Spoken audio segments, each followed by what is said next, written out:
Sri Lanka, a country you don't really hear much from an electrification standpoint, but there's a company that has been building a concept supercar all-electric vehicle for some time, and they're going to be making more of a splash this year, specifically at the Geneva Motor Show. But it's their first super EV, and it's called the Vega EVX. And no, not this Vega, this Vega. And I've had one of those Vegas before back in the 70s, and that wasn't a pleasant experience. This, I'm sure, is going to be much different. It's interesting. They've got this car, they're building it as a supercar, 540 volt, 40 kilowatt hour pack. They're saying is good enough for about 250 kilometers, 155 mile range. That seems to jive. Fast charging in CHAdeMO and CCS with 120 kilowatts.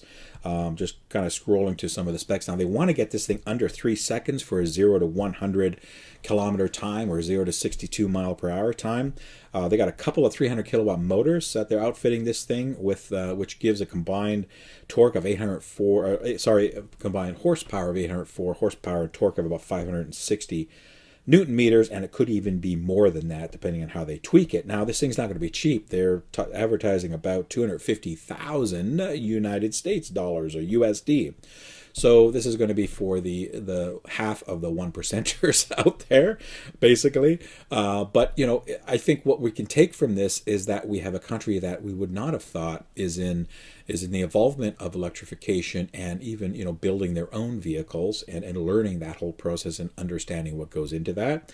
This company has never produced an electric vehicle before, and in fact, in the country, they've never done that. They're known more as a farming type of community and agricultural country. So it's good to see that they're branching out, looking at different elements, and these guys are playing around with some of the battery chemistries and stuff. So we'll see what happens. But congratulations on this company, and all the best to you. And